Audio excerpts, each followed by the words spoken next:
신성원의 뉴스 브런치. 안녕하십니까. 아나운서 신성원입니다. 지난 6일 영풍 석포제련소에서 작업을 한 노동자들이 호흡곤란을 느껴 병원에 이송되는 일이 있었고요. 그중 한 분이 지난 9일 끝내 사망했습니다. 이 노동자들은 인체에 매우 위험한 맹독성 비소화합물인 아르신가스에 노출된 것으로 추정되고 있는데요. 특히 이 고인의 몸에는 비소가 치사량의 약 7배 수준이 검출된 것으로 알려져 큰 논란이 되고 있습니다. 고용노동부는 영풍그룹의 제련, 제철 계열사 7곳에 대해서 일제히 기획감독을 실시하기로 했고요. 환경시민단체들은 석포제련소의 폐쇄를 주장하고 있는데요. 오늘 첫 번째 뉴스픽에서는 일을 하다 맹독성 물질에 노출된 것으로 추정되는 이 노동자의 사망 사건 자세히 들여다보겠습니다. 개식용을 금지하는 이른바 개식용 종식법이 어제 국회 농림축산식품해양수산위원회 소위원회를 통과했습니다. 이 법안에는 식용 목적으로 개를 사육, 도살하는 행위를 금지하는 내용 담고 있고요. 더불어서 개 사육 농장주 등 관련 종사자의 생계 대책 마련을 위한 정부 지원을 의무화하는 내용도 포함시켰습니다. 동물단체들은 동물보호 역사에서 오래도록 기억될 순간이라며 즉각 환영했지만 대한육견협회는 의견 수렴 없이 일방적으로 입법하는 건 권력 남용이라면서 긴급 기자회견을 열었는데요. 두 번째 뉴스픽에서 첫 발을 뗀 개식용 종식법에 대해서 자세히 짚어보겠습니다. 12월 13일 수요일 신성원의 뉴스 브런치 문을 열겠습니다.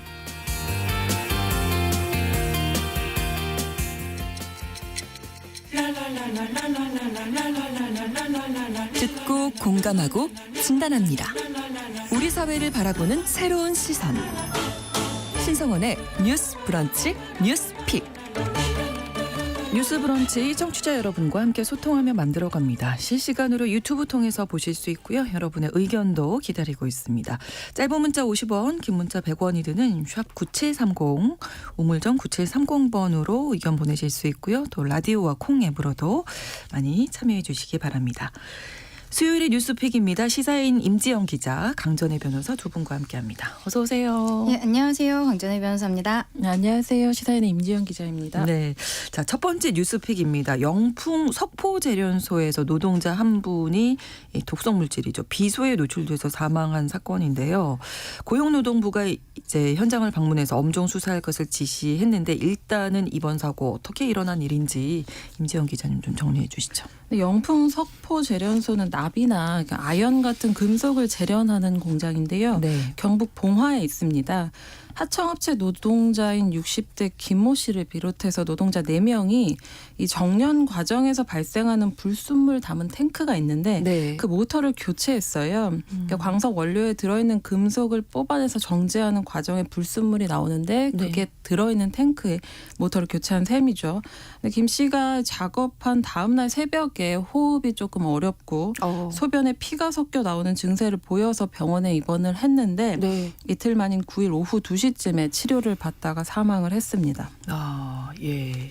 일단 그 비소 성분에 아르신가스에 노출됐다 이런 이야기 나오고 있는데 비소는 정말 너무나 위험한 물질이죠. 네, 그 김 씨 몸에서 고농도 비소가 검출이 돼서 네.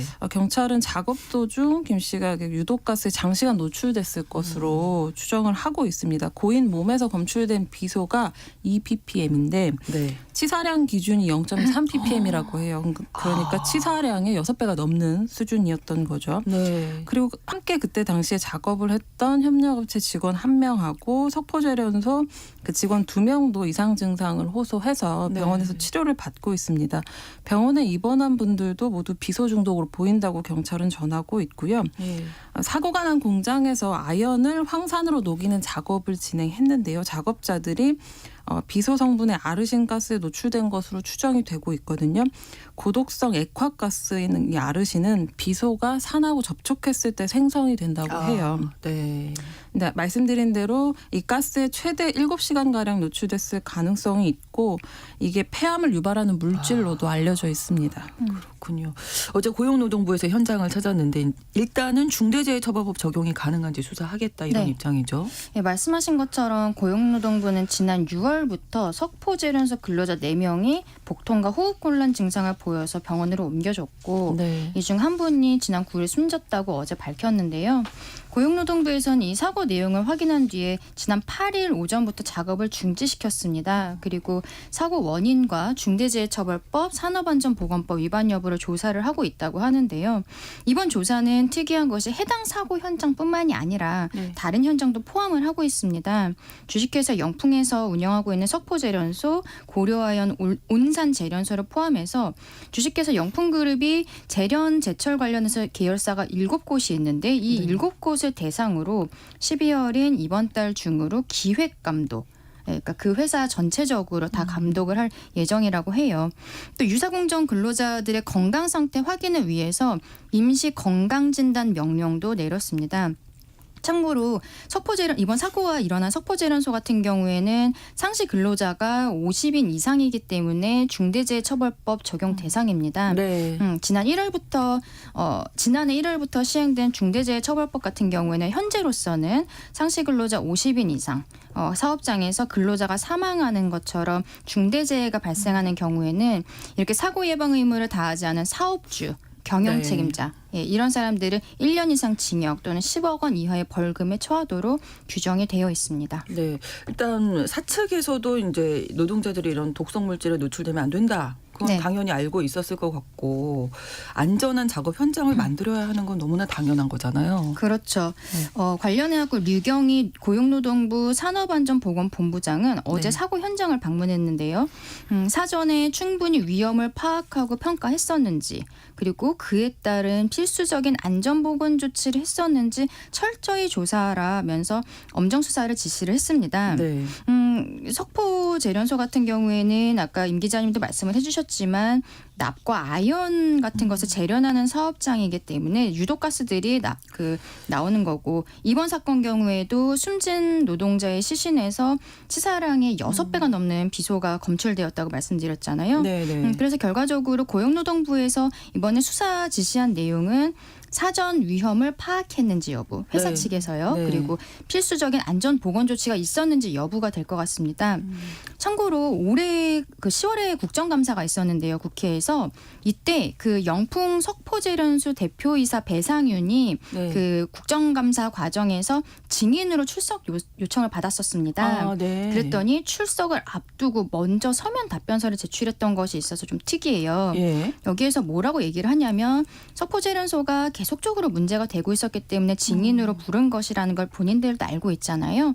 그래서 현재 환경부가 설치해서 관제 중인 TMS 이외에 추가로 3개소의 TMS를 설치하겠다라는 이야기를 했고 먼저 회사에서요. 네. 그리고 안동 시민들에게 영풍 석포제련소의 대기 및 수질 관련 사항에 대한 데이터를 실시간으로 확인할 수 있는 환경 현황판 이런 설비를 설치하겠다라고 본인이 증인으로 나오기 전에 먼저 선제적으로 국회에다 이런 것들을 제출했던 겁니다. 네. 영풍 석포제련소 같은 경우에는 2022년 12월부터 환경오염시설의 통합관리에 관한 법률이라는 게 있어요. 네. 여기에서 환경부에서 통합 허가를 받아서 지금 운영 중인데요.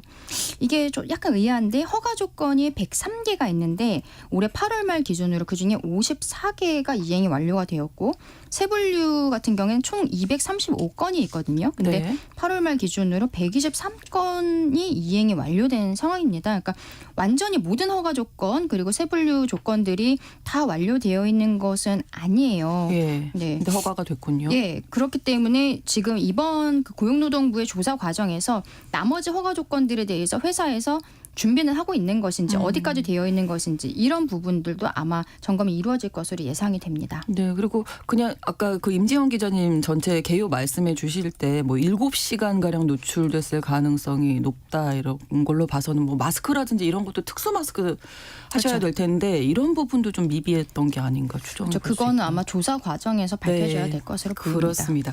어제 환경 시민단체들 그리고 과거에 이곳에서 일했던 노동자분들이 기자회견을 열고 많은 이제 증언을 해주셨어요. 좀 네. 충격적인 내용들도 많던데요. 환경보건시민센터가 기자회견 열었는데요. 네.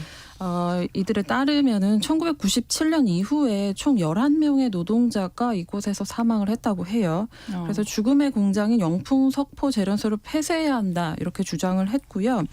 그 여기서 일했던 노동자분의 증언도 있었습니다. 진현철 씨인데요. 네. 2009년부터 이곳에서 일을 하다가 2017년에 급성 백혈병 진단을 받은 분이에요. 당시 진 씨가 착용한 유독가스 보호 장구는 첫 마스크 한 장이 전부였다고 증언을 했고요.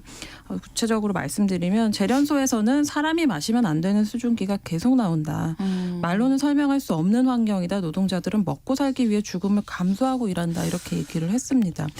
또 추가로 공장 인근 산에서 나무가 고사하는 걸 자주 봤다고 말씀하시면서 네. 공장에서 뿜어져 나오는 냄새 때문에 일을 그만두는 사람도 많았고 본인의 경우에는 일하면서 점점 몸이 무거워져서 병원에 가니 백혈병이라고 그렇게 진단을 받았고 숨진 노동자의 소식을 접하고 나서는 그게 나였을 수도 있겠다는 생각이 들었다고 그렇게 말씀하셨습니다. 네. 근데 이렇게 될 경우에 이제 추정을 내가 그럴 수도 있겠구나 이렇게 추정하고 병원에 가신 거잖아요. 근데 이게 인과관계를 입증하기가 사실 쉽지는 않을 것 같은데. 꽤 긴 시간이 네. 필요한 일인데 이 진 씨 같은 경우에는 석포재련소 하청업체 소속인데 네. 이 공정 과정에서 나오는 용액의 불순물 찌꺼기를 긁어내고 또 작업장을 청소하는 일을 하셨어요. 네.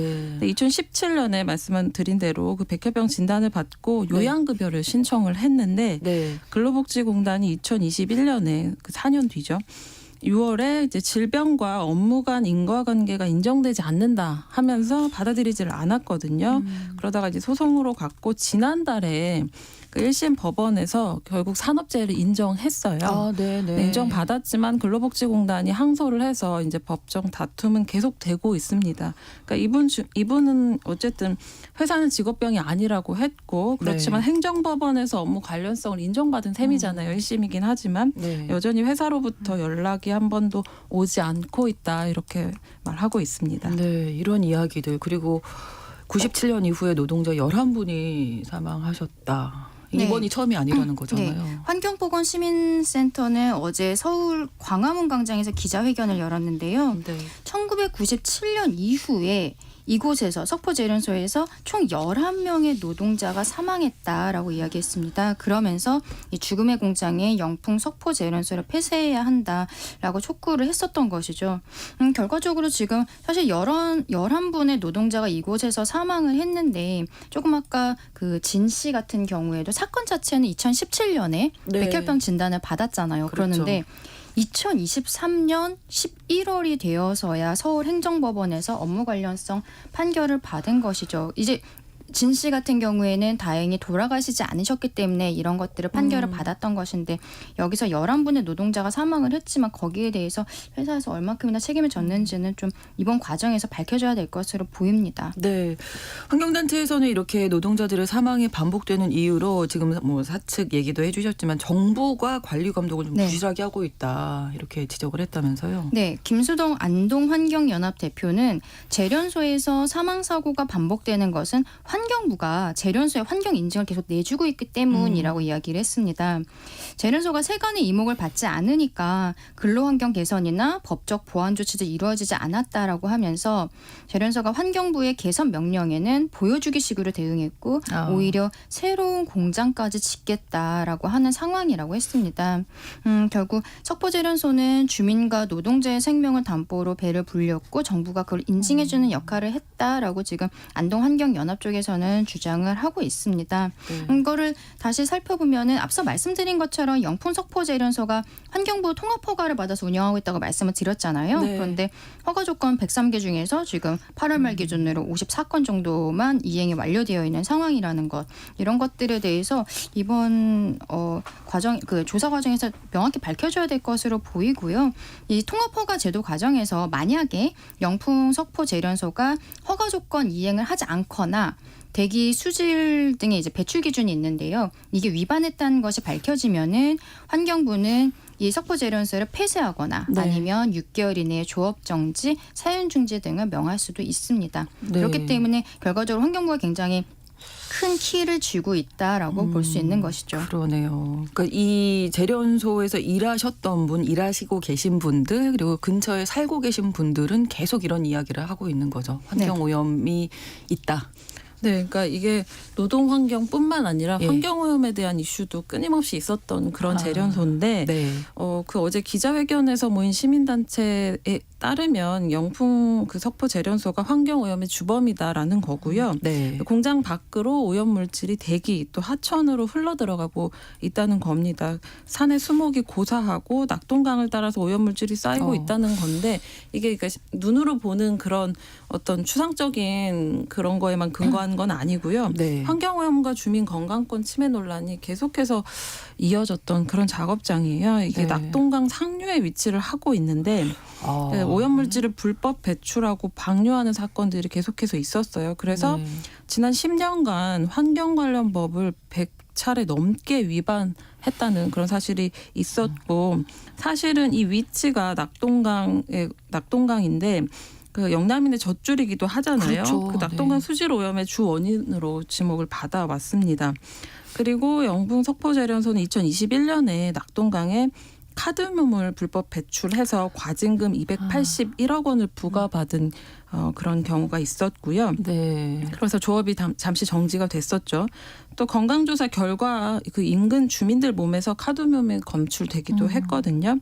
근데 이 환경오염과 별개로 또 노동환경 측면에서는 올해 4월에 하청업체에서 일하던 퇴직자가 소음성 난청으로 이제 법원에서 다툼이 있었는데 승소를 했고요. 네. 또 올해 11월에 앞서 설명드린 그 퇴직자가 백혈병의 산재를 법원에서 인정받기도 했거든요. 네. 그러니까 이렇게 환경 또 환경 오염 또 노동 환경 관련해서 계속해서 잡음이 있었던 곳이에요. 그러네요. 영풍 석포재련소는 사실 대형 서점 영풍문고로 네. 잘 알려진 그 영풍그룹의 아연 재련소인데 노동부가 해당 공정에 대해서 작업 중지 명령을 내렸고 또 증세 발현된 이 사람들 이외에도 다른 직원들이 건강에 이상이 없는지 조만간 임시 건강 진단을 실시할 예정이라고 합니다. 네.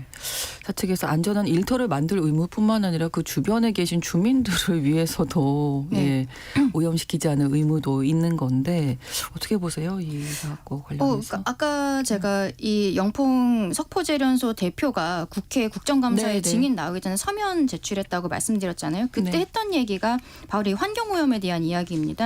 환경부가 설치해서 관제 중인 기계 이외에 추가로 회사에서 3개소의 TMS를 더 설치하겠다고 했던 부분. 네. 그리고 안동 시민들에게 이 재련소의 대기 및 수질 관련 사항에 대한 데이터를 실시간으로 확인할 수 있는 환경 현황판 같은 설비를 설치하겠다고 했던 부분은 네. 지역에서 계속적으로 문제가 되었기 때문인 거죠. 근데 사실 우리 수도권이라든지 전국 뉴스에 나갈 때는 이번처럼 좀 안타까운 사망 사고가 있을 때 그렇죠. 이렇게 언론에 나가는 것인데 실제로 지역에서는 계속적으로 문제가 되어왔던 것입니다. 근데 이 영풍 측에서는 그동안에 여러 차례 시정 명령을 받았는데 네. 이렇게 법령을 위반할 때마다 그냥 아까 281억 원 지급한 것처럼 과징금을 물거나 아니면 오염물질 그 배출 혐의를 부인하면서 소송을 제기하는 모습을 보여주기도 했어요. 그게 이제 지역 주민들께서 더 이제 안타까워하시는 부분이기도 한데요. 네. 올해 가을에 국정감사 과정에서 안동 지역 국회의원인 환경노동위원회 소속 국민의힘 김영동 의원이 이 사건에 그 석포재련소 관련해서 문제 제기를 한 부분이 있습니다. 네.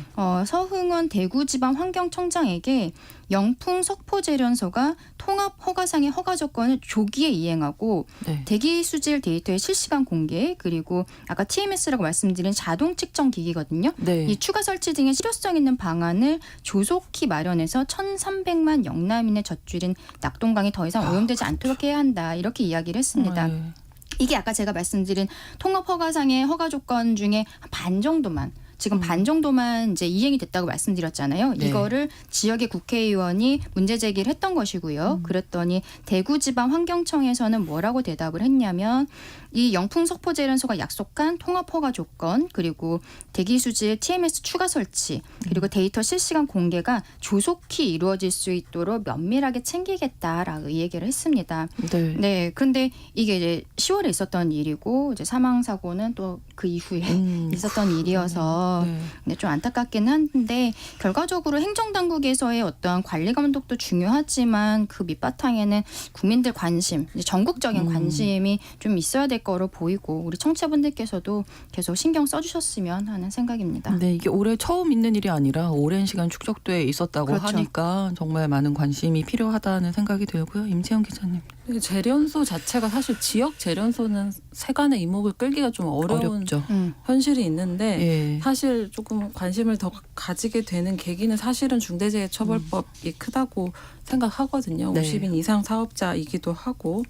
근데 여기서 말씀하셨듯이 처음이 아니고 이 재련소에서 사고 이전에도 사실 비소가 검출됐었어요. 네. 말씀드렸던 그 백혈병 산재 인정받은 분의 경우에 법원 판결문을 보면 그 해당 노동자에게 노출된 여러 화학 물질 중에 비소가 포함되어 있거든요. 네. 그러니까 언론 보도에 따르면 영풍그룹 관계자는 이번 사고가 이례적이다라는 입장을 어쨌든 법적 기준 준수하면서 안전한 환경을 위해서 개선하려는 노력을 해왔지만 이례적이다 이렇게 말을 했는데 사실 그 과거의 경험들로 보면 이례적이라고 말하기 좀 어려운 상황이잖아요. 그렇죠. 네, 환경운동연합 같은 경우는 11명 노동자가 사망했다는 거 강조하면서 그럼 이후에도 어떤 법적 보완 조치가 이루어지지 않았다는 점을 계속해서 강조를 하고 있는데 사실 이 부분에 좀 다른 국민들도 관심을 기울여야 되지 않나 이런 생각이 들고요.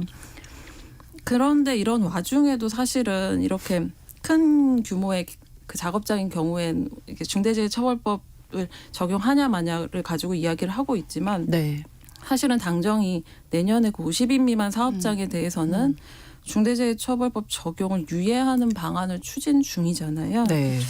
지금 보면은 중대재해처벌법 시행 첫 해인 지난해 그 중대재해 사고로 사망한 분들이 644명이었는데 사실 이걸 줄인다는 계획을 가지고 있다는 건 알고 있지만 이렇게 50인 미만 사업장에 대한 걸 유예하는 방안을 가지고 있다는 측면에서 이 사고를 줄이기 위한 노력을 당정이 구체적으로 기울이고 있나 이런 부분에서 좀 의문이 들긴 합니다. 그렇습니다. 사측에서는 당연히 안전한 일터 그리고 주변 환경을 오염시키지 않을 의무가 있는 거고요. 정부는 또 그 부분에 대해서 철저하게 관리 감독을 해서 더 이상의 희생은 좀 막았으면 좋겠습니다. 네, 첫 번째 뉴스픽 여기서 마무리를 하고요.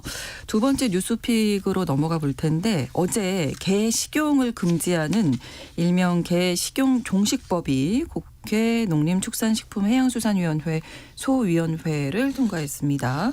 어떤 내용 담고 있는지 임지영 기자님. 네, 국회 농해수위 소속 더불어민주당 의원들이 어제 농림축산식품 법안심사소위원회를 열고 개 식용 목적의 사육, 도살 및 유통 등 종식에 관한 특별법, 줄여서 개 식용 종식을 위한 특별법을 야당 단독으로 의결했습니다. 네. 이 특별법은 개를 식용 목적으로 사육하거나 도살하는 행위를 금지한다는 내용을 담고 있고요. 네. 식용 개 사육, 도살, 유통, 판매를 금지하되 시행 후에 3년 동안의 그 유예 기간을 부여하고 2027년부터 단속을 추진하는 게 골자입니다. 네. 네, 그 민주당 의원들은 개 식용을 둘러싼 국민적 논란이 계속 이어졌었는데 어쨌든 마침표를 찍고 그 입법 절차를 마련하기 위한 첫걸음을 떼었다는데 큰 의의가 있다고 말하고 있어요. 네, 이게 저희가 이 문제 얘기할 때도 이제 생업으로 하고 계신 분들이 그렇죠. 계시잖아요. 그분들에 대한 대책 같은 건 나왔습니까? 네, 개 식용 종식에 따른 그 농장주도 있을 거고 음식점에서 그렇죠. 일하시는 종사자분들도 있는데 네. 그 생계 대책을 마련하기 위한 정부 지원 의무화 조항도 들어가 있습니다. 그러니까 식용 개농장을 폐업을 할 경우에 폐업 지원금을 지급한다는 내용이 구체적으로 담겨 있는데요. 그리고 농장주가 업종을 바꾸거나 다른 업종으로 취업을 할 경우에는 취업 활성 같은 지원을 하는 방안도 들어가 있습니다. 단 그 지원 대상은 신고이행 계획서를 제출하는 등 그런 요건을 갖춘 것에 하나겠죠. 네. 이에 당사자들은 당연히 특별법 통과를 반발하고 있고요. 그러니까 보상과 지원에 관한 논의가 계속해서 이어지고 있습니다. 네. 개 식용 관련해서 여당이 아주 적극적으로 나왔었고 여야가 좀 같은 뜻으로 함께하고 있다 이런 말씀 드렸었는데 자, 이 내용 잠시 후에 저희가 좀 더 자세히 좀 살펴보도록 하겠습니다. 뉴스브런치 1부 마치고 2부에서 뉴스픽 계속 이어가겠습니다. 11시 30분부터 일부 지역에서 해당 지역 방송 보내드립니다.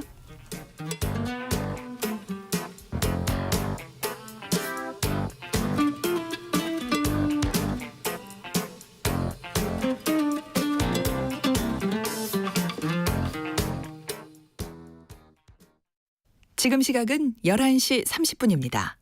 KBS 여러분은 지금 KBS 1라디오 신성원의 뉴스 브런치를 함께하고 계십니다. 개식용을 금지하는 개식용 종식법이 어제 국회 농림축산식품해양수산위원회 소위원회 통과해서 이 이야기 나눠보는데요. 일단 통과 이후에 시민단체는 즉각 환영의 뜻을 보였고 반면에 대한육견협회에서 긴급 기자회견을 열었는데요. 강전혜 변호사님 좀 정리해 주시죠. 네, 대한육견협회에서는 예상대로 반대하는 목소리가 크게 나왔습니다. 네. 육견협회는 어제 국회의사당 앞에서 긴급 기자회견을 열고 이 개식용 금지 입법을 중단하라라고 촉구를 했는데요.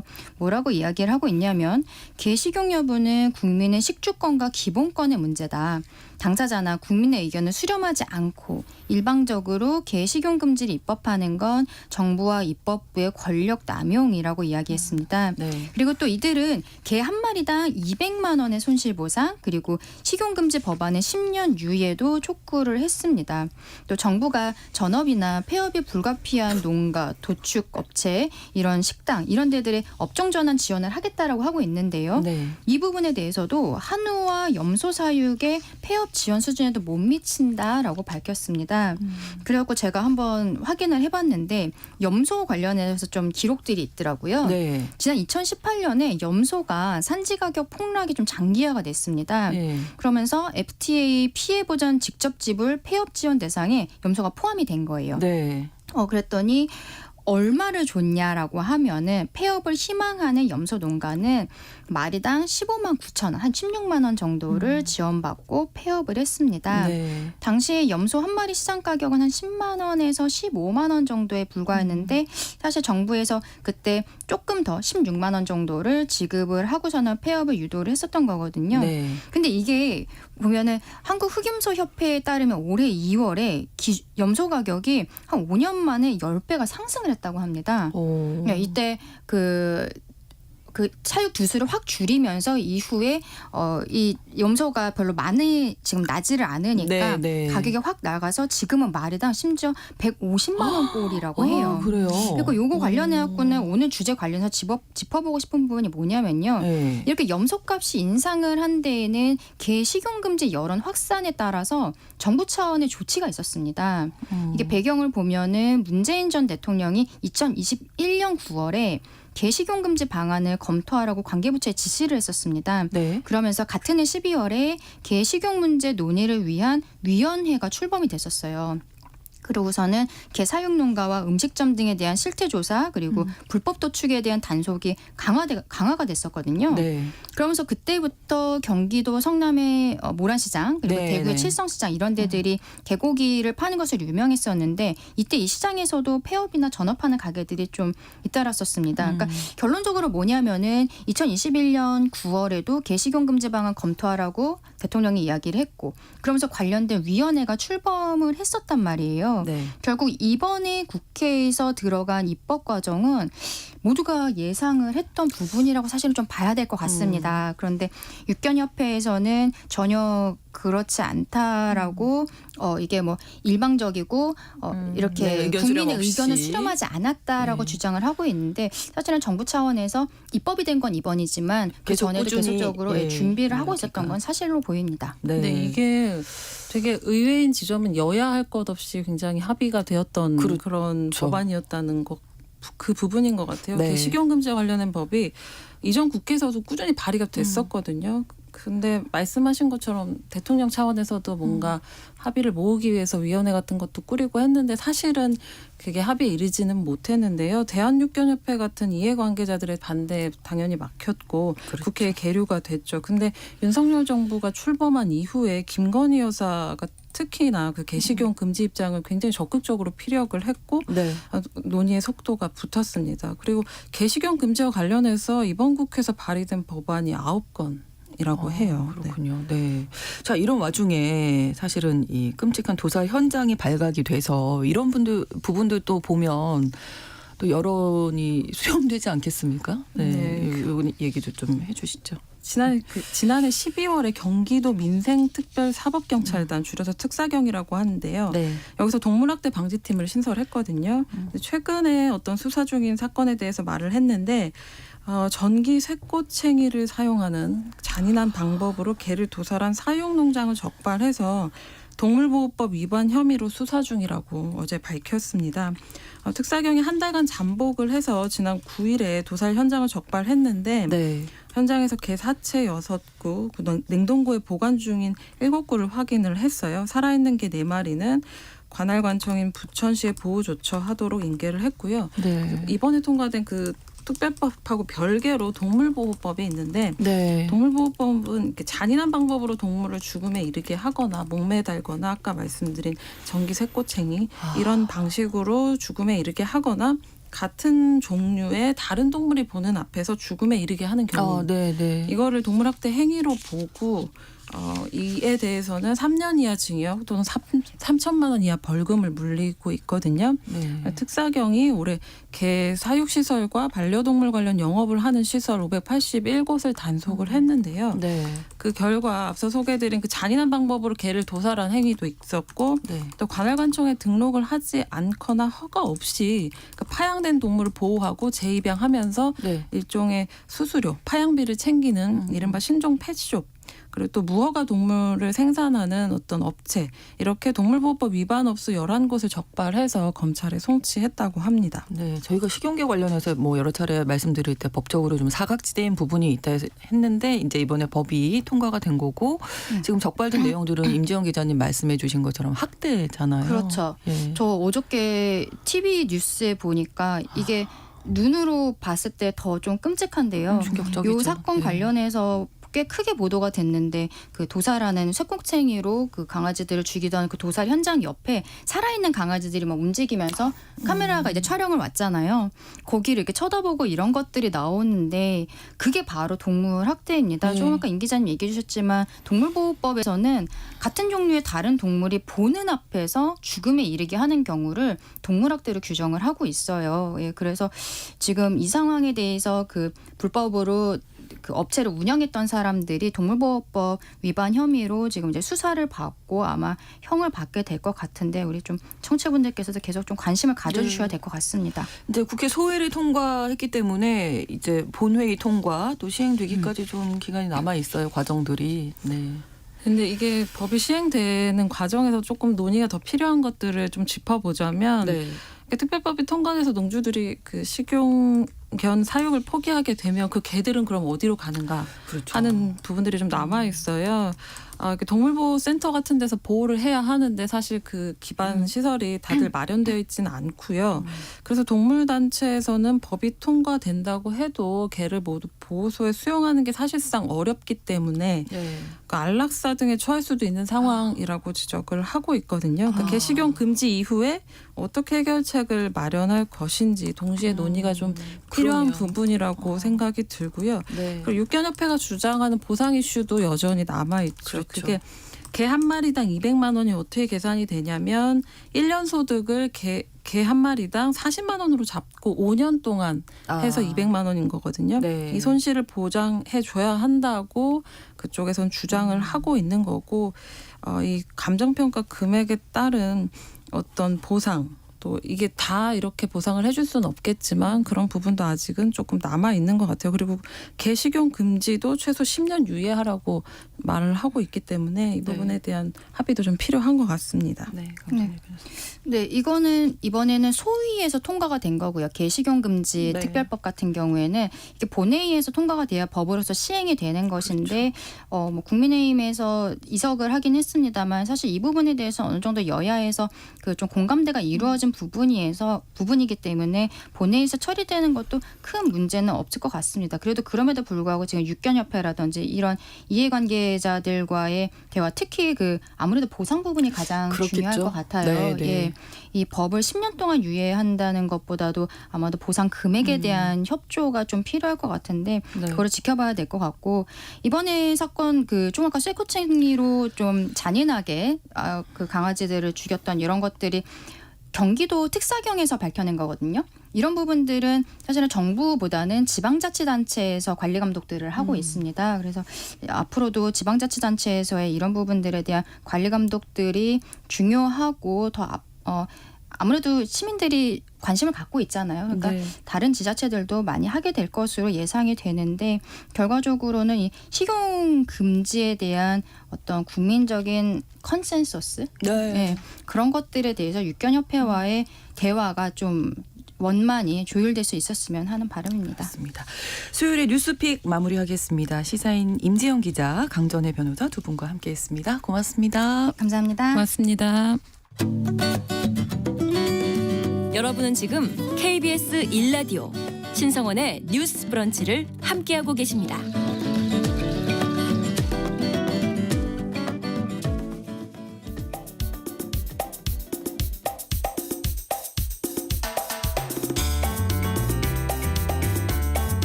청년들의 시각으로 우리 사회를 진단합니다. 뉴스 브런치 MG데스크. MZ세대의 고민과 이 시대를 살아가는 방법 그리고 그들의 트렌드를 듣는 시간입니다. MZ데스크인데요. 오늘도 대학내일 20대 연구소 이혜인 수석, 또 MZ세대 트렌드를 쉽고 빠르게 전달하는 미디어 캐릿의 이시은 에디터 두 분과 함께하겠습니다. 어서 오세요. 안녕하세요. 네, 오늘 어떤 이야기 해볼까요? 네. 오늘은 요즘 지세대를 중심으로 기록하기라는 새로운 취미가 좀 급부상하고 그래요? 있다라는 것에 대해서 이야기를 해보면 좋을 것 같아요. 네. 이제 포털 사이트에서 일기나 회고 키워드가 연일 상위 검색을 기록하고 있고요. 이제 주간일기 챌린지라는 뭐 이런 캠페인도 같이 진행을 했었는데 네. 종료된 지가 한참인데 여전히 많은 지세대가 이 해시태그를 활용해서 블로그에 본인의 일상을 매일 혹은 주차별로 기록하고 있습니다. 실제로 아마 이제 들으시면서 지금 검색해 보시면 네. 최신 순으로 정렬해 보시면 최근 게시글은 늘 몇 시간 전이더라고요. 이럴 정도로 화제여서 이제 MZ의 기록에 대해서 같이 이야기해 보면 좋을 것 같아요. 학교 다닐 때는 일기 써라 하면은 그렇게 싫어하시더니 또 지세대들은 좋아하는군요. 그러니까요. 예. 자, 사실은 연말이 이제 됐기 네. 때문에 뭔가 연말 결산하게 되는데 이런 마케팅이 또 많이 늘고 있다면서요. 네, 맞아요. 기록하면 이제 그동안 기록 돌아본다라는 게 정말 그렇죠. 많았죠. 네. 그래서 직장인들의 연말 결산처럼 마케팅 업계에서도 이쯤이면 쏟아져 나오는 것들 중에 하나가 이제 네. 올 한 해 연말 결산입니다. 최근 한 음원 스트리밍 앱에서는요, 네. 2023 연말 결산을 진행해 화제였는데요. 개개인 이제 유저에게 이제 그 한 해 어땠는지 리포트를 해주는 거예요. 근데 네. 제 주변 지세대 분들이 다 참여했는지 뭐 인스타그램 같은 소셜 미디어에 저도 다 좀 본 것 같아요. 인증이 네. 화제더라고요. 근데 재밌는 건 단순히 보통 이제 기존의 연말 결산이면 어떤 음악을 몇 번 들었다. 그렇죠. 뭐 이런 숫자 데이터들 1위는 어떤 곡, 맞아요. 뭐 이런 식으로 나오죠. 네, 이제 뭐 어떤 장르를 들었는지 음악을 통해서 그 음악이 출시된 국가나 이제 가수의 국가가 있으니까 네. 나는 어떤 도시 같은 유형인지 오. 이런 분석 리포트를 보는 재미를 또 있게 구성을 해주셨더라고요. 네. 또 단순히 리포트를 보여주는 것 외에도 내가 가장 많은 곡을 들었던 아티스트를 보여준 다음에 그 밑에 아티스트에게 팬레터 남기기 뭐 오, 이런 네. 좀 참여형 요소들을 많이 설계했어요. 재밌네요. 그래서 내가 애쓰지 않아도 내 한 해는 어땠는지 여러 로그 데이터들을 통해 보여주면서도 약간은 이제 나도 다시 한번 뭔가를 해보게 하는 그러네요. 이런 마케팅이 좀 화제였습니다. 그 꼭 어떤 사건이 아니라 음악을 통해서 나의 네. 한 해를 돌아볼 수도 있다. 맞아요. 좋은데요. 네. 이거 이외로도 또 제가 좀 봤는데 이제 말씀 주셨던 음원 연말 결산뿐만 아니라 독서 연말 결산도 오, 물론 하고요. 그리고 또 네. 어디에 돈을 자주 썼는지 소비 연말 결산을 하는 지세대도 많더라고요. 그렇군요. 네. 요즘에 사실 플렉스가 아니라 사실 절약하자라는 기조가 좀 떠오르고 그렇죠. 있잖아요. 물가가 너무 비싸요. 그래서 또 막 우리 얘기했듯이 무지출에 도전하는 챌린지 하는 분들도 굉장히 많았었는데 이제 네. 그런 분들이 이제 뱅크 앱 같은 것들을 열심히 이제 기록을 하는 거예요. 그러니까 뭐 이를테면 예전엔 우리 뭐 엄마나 아빠가 이제 가계부. 노트에 가계부 맞아요. 쓰셨잖아요. 네. 네네네. 근데 그런 종이가 아니고 이제 앱으로 이제 그런 가계부들을 이제 쓰는 거예요. 그래서 네. 사실 작년에는 이제 페이라는 이제 어떤 앱이 있잖아요. 네, 이제 네, 거기서 이제 결산하는 지세대들이 굉장히 많았었는데 이제 1년 동안 내가 어느 분야에 가장 많은 돈을 썼는지 이제 한눈에 쫙 보기 좋게 정리를 해주는 거예요. 그래서 이때 이제 이 페이 언급량이 4배 가량 증가할 정도로 굉장히 많은 화제를 끌기도 했고요. 네. 그래서 한마디로 좀 1년을 회고하는 트렌드가 계속해서 이어지고 있다. 이렇게 봐주시면 될 것 같습니다. 아까 이혜인 수석도 말씀해 주셨으니까 이거 회고라는 특징이 많이 보인다는 거네요. 네, 요새는 특히 이제 이제 뭐 회고 모임을 한다라는 소식을 심심치 않게 볼 수 있습니다. 근데 좀 신기했던 건 이 회고가 보통 뭐 연말이야 당연히 한 해 돌아보고 네. 뭐 내년 계획하자 이런 게 항상 매년 있어 왔잖아요. 근데 이게 연말에만 있는 특성이 아니라 분기, 뭐 계절, 월간, 주간 이런 자기만의 주기로 회고를 하는 게 지세대에게는 좀 일상이 됐다라고 볼 수 있더라고요. 그래서 블로그 내에서 회고라는 단어가 얼마나 언급되고 있는지 데이터를 뽑아봤는데요. 네. 이제 2021년에는 한 2만 9천여 건에 불과했던 언급량이 네. 22년에는 4만 3천여 건으로 훌쩍 늘었고 네. 올해는 동기간 5만 6,800여 건 정도로 언급돼서 엄청나게, 예. 맞아요. 그 사이에 2배 가까이 증가한 거죠. 네. 그래서 앞서 말씀드렸던 것처럼 그냥 연말이어서 증가했다라기보다는 좀 하나의 좀 문화 흐름이 됐다라는 증가 추이로도 볼 수 있습니다. 네. 회고라고 검색을 해보시면요. 앞서 말씀드린 것처럼 뭐 나의 일상 돌아보고 향후 다짐 올리는 글들이 가장 많기는 한데 이 주기가 더 짧아지고 더 빈도는 잦아졌다라고 보실 수 있을 것 같아요. 근데 원래는 이제 회고라는 이제 단어를 딱 생각했으면 회고록 뭐 이래서 일상을 돌아보는 게 아니라 조금 연세 있으신 분들이 내 인생을 돌아본다 뭐 이렇게 좀 생각을 했었는데 그래서 지세대랑 좀 안 어울리지 않나 이런 생각이 들었거든요. 네. 맞아요. 저도 사실 개인적으로는 네. 이 회고라는 말이 회고? 약간 좀 일상과 좀 먼 얘기 네, 맞아요. 네, 네. 라고 좀 생각을 했었어요. 아니면 뭐 어떤 학문에 나오는 얘기, 문학에 나오는 얘기라고 생각을 했는데 네. 이 회고라는 단어가 최근 개발신에서 많이 쓰이면서 지세대에게 친숙해졌다고 합니다. 그러니까 문제를 돌아보며 해결법을 찾는다라는 애자일 회고 방법론이라는 게 있는데요. 이제 IT 업계에서 개발자들을 중심으로 많이 사용되는 언어라고 합니다. 근데 아시다시피 요즘 지세대들 코딩과 개발을 좀 필수로 배우고 있는 세대잖아요. 네. 그래서 그러면서 이 회고라는 단어가 좀 친숙하고 익숙해졌다라고 하더라고요. 그래서 말씀 주신 뭐 인생을 되돌아본다 네. 의미 외에도 그냥 뭔가를 기록하고 다시 돌아보고 문제점을 찾고 이런 과정을 회고로 많이 쓰는 거죠. 그래서 이제 우리가 뭐 루틴이나 갓생이나 이런 MZ 특징들 정말 많이 얘기했는데 예. 여기랑 또 붙으면서 더 화제가 됐던 것 같아요. 네. 그래서 좀 회고라는 단어가 익숙하게 여겨질 수도 있을 것 같아요. 그래서 또 저희가 좀 실제로 지세대 백인에게 지금 네. 내년에 지속될 트렌드는 뭐가 될 것 같냐 이렇게 물어봤거든요. 네. 여기에도 이제 기록하기가 굉장히 높은 순위를 차지했고요. 지금은 2위로 기록되고 있습니다. 이위예요? 네, 그리고 또 기록의 종류로는 블로그 쓰기, 뭐 일기 쓰기 이외로도 정말 회고하기라는 말을 실제로 쓰는 분들도 계셨어요. 네, 그만큼 일상생활에서의 기록뿐만 아니라 뭐 분기별, 연도별 회고하는 게 하나의 좀 지세대의 루틴으로 자리 잡게 된 거고 또 하나 재밌는 의견이 있었는데요. 네, 기록하는 사람. 인스타그램만큼 이제 열심히 하는 사람, 블로그 열심히 하는 사람이 좀 멋져 보이고 힙해 보인다라는 의견을 준 거예요. 사실 오히려 이전에는 좀 사진 잘 찍고 또 SNS에 사진 잘 올리고 유튜브 하고 뭐 팔로워 그렇죠. 많고 뭐 이런 것들을 굉장히 멋지다라고 생각하는 경향이 있었잖아요. 근데 네. 물론 아직까지 그런 흐름이 당연히 있기는 하지만 이제 한편으로 좀 이런 거에 좀 관심 없고 그냥 책 읽고 SNS 안 하고 기록 글 잘 쓰고 뭐 이렇게 하는 분들이 좀 다시금 주목받기 시작했다고 보면 좋을 것 같아요. 이 블로그라는 게 네네. 그 2000년대 초반, 2010년대 정도까지 조금 유행이었던 걸로 알고 있는데 네네네. 다시 시작하는 분들이 많으시다면서요? 맞아요. 최근에 이제 블로그 진짜 쓰기 정말 열풍이거든요. 블로그는 좀 글을 길게 써야 길게 되는데 저 써야 오늘 되죠. 왜 이러죠? 뭔가 좀 헷갈리고 있어요. 네, 그래서 우선 이제 글이 중심인 블로그랑 또 이미지 중심인 인스타그램 사실 다르잖아요. 그렇죠. 많이 다르죠. 네, 둘 다 이미지랑 또 글을 올릴 수는 있지만 사실 글을 길게 쓸 수 있느냐 또 없느냐가 다른데 네. 하지만 두 플랫폼 올리는 방식에 공통적인 트렌드가 하나 생겼거든요. 네. 그래서 일명 포토 덤프라는 방식을 써서 요즘에 올립니다. 덤프가 덤프 트럭 할 때 그 덤프인가요? 약간 그런 네네 맞아요. 맞아요. 아, 그래요? 맞아요. 네. 네. 포토 덤퍼랑 네, 사진을 이제 맥락 없이 막 무더기로 올리는 걸 말해요. 그래서 지난해부터 해외에서 크게 유행하기 시작한 업로드 방식인데요. 네. 또 말 그대로 그러니까 우리가 막 짤을 막 모아가지고 짤을 턴다 이렇게 해가지고 짤털이라는 표현을 하잖아요. 이제 네. 그 표현이랑 좀 잘 붙는다고 보면 될 것 같아요. 그럼 잘 안 나온 사진도 올리는 거예요? 맞아요. 흔들린 사진. 흔들린 사진, 뭐 그냥 흔히 땅바닥 B컷이라고 사진. 하는 예쁘게 맞아요. 나오지 않아도 맞아요. 맞습니다. 그래서 인스타그램에는 사실 하나의 게시물당에 10장 사진 올라가거든요. 그렇죠. 근데 이제 한 장소에 갔다라는 걸 이제 올리고 싶다면 네. 그 장소에서 찍은 이제 자신의 잘 나온 사진뿐만 아니라 그냥 길 가면서 봤던 하늘 사진, 내 오늘 감정과 좀 어울리는 짤방 뭐 이런 것들을 다 올리는 거예요. 그래서 블로그에는 한 게시물당 알아봤더니 거의 이제 100장 넘는 게시물들을 이제 올리는 트렌드가 생긴 거거든요. 아, 그렇군요. 예, 맞아요. 네. 전에는 좀 잘 나온 사진 딱 한 장 골라가지고 그 예쁘게 보정해서 올리는 게 좀 글도 좀 멋있게 트렌디하다. 쓰려고 좀 노력하고 맞아요. 또 예. 글도 안 쓰고 이모지 하나만 딱 달아가지고 그렇죠. 올리는 게 맞아요. 좀 힙하다라고 생각을 했다면 이제는 그냥 그런 거 신경 안 쓰고 올리고 싶은 거나 다 올릴래 하는 트렌드가 생긴 거죠. 근데 네. 한 인터뷰에는 이를 두고 이제 SNS에 좀 꾸며진 내 모습만 보여주는 게 좀 질렸다라고 하기도 하더라고요. 뭔가 Z세대들이 이제 점점 좀 자연스러움을 맞아요. 추구하지 않나 이런 생각이 드는데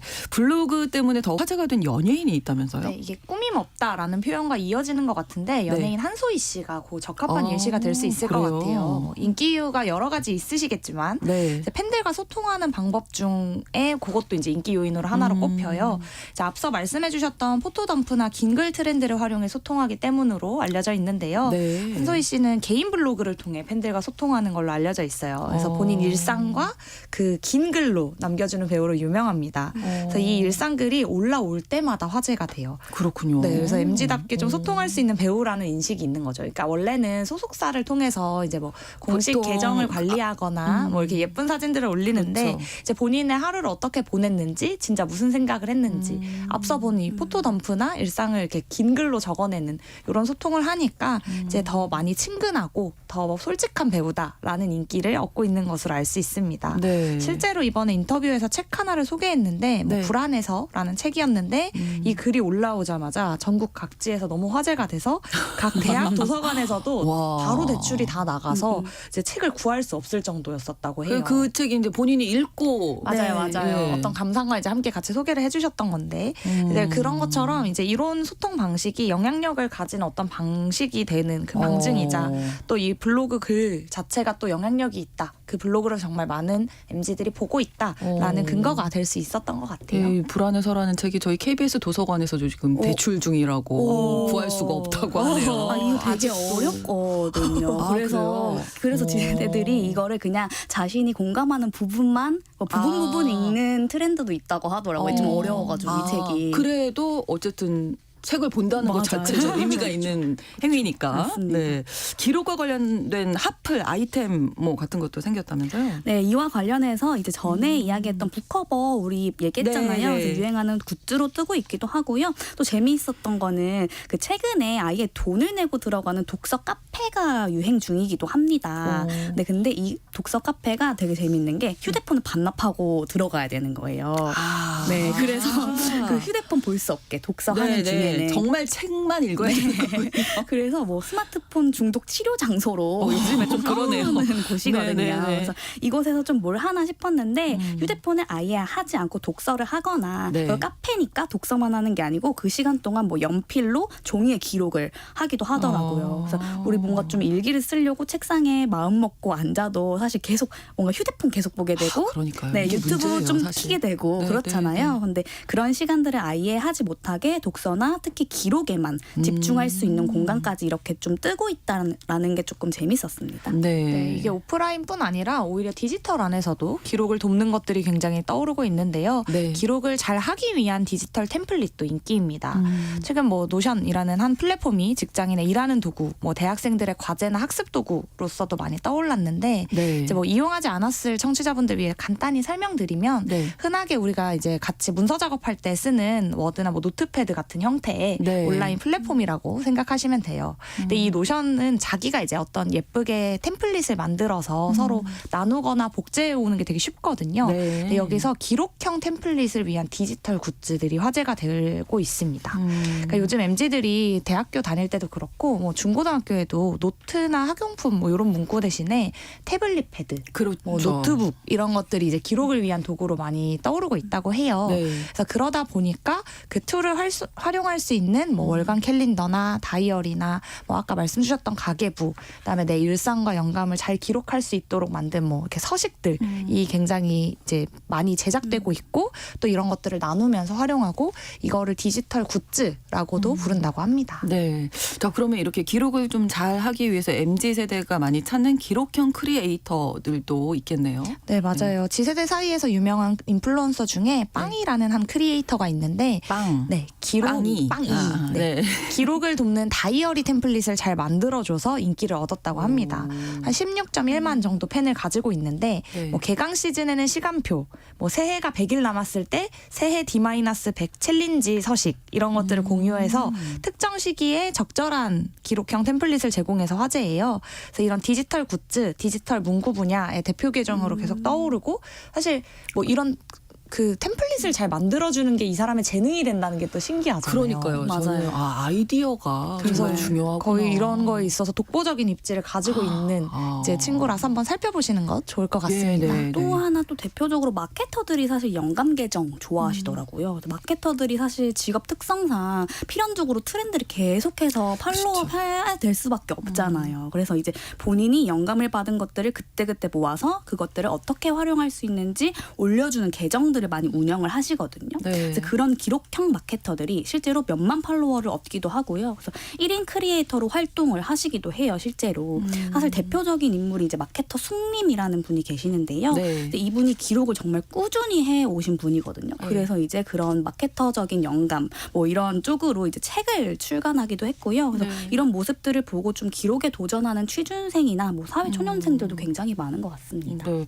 두 분은 한 해 정리하시면서 어떤 기록을 남기고 싶으신지 또 궁금하네요. 저는 기록을 그 5년 다이어리 샀어요. 근데 5년 5년 다이어리요? 다이어리라고 오. 이제 매일 이제 쓰는 거예요. 근데 오. 그게 다시 넘어가서 이제 뭐 2021년, 2022년, 네, 네, 네. 2023년이 그대로 남아 있는 거예요. 그래서 1년을 돌아가면 내가 작년에 뭘 했는지가 보이게 그러네요. 되는 거예요. 오. 그래서 이런 식으로 5년 정도 이렇게 꾸준히 쓸 수 있는 다이어리를 구매해서 이제 기록을 하고 있는데 그게 정말 네. 재밌더라고요. 네. 이해해 주셔서. 저는 이제 연말에 보통 이제 가까운 분들한테 뭐 엽서나 편지 쓰잖아요. 네. 저 그걸 꼭 찍어두거든요. 그러면 나중에 그것들만 몰아보면 내가 그쯤에 무슨 생각을 해서 이 사람과 계속 이런 얘기를 그렇죠. 했구나 예, 이런 예. 게 느껴지더라고요. 그래서 네. 그런 것들도 한번 돌아보시면 좋을 것 같습니다. 그렇습니다. 오늘도 대학일 20대 연구소 이혜인 수석, 미디어 캐리서의 이시은 에디터와 함께 MZ세대의 기록하기 문화 알아봤습니다. 오늘도 고맙습니다. 고맙습니다. 감사합니다. 뉴스 브런치 수요일 순서 마치고요. 내일 오전 11시 5분에 다시 오겠습니다. 고맙습니다.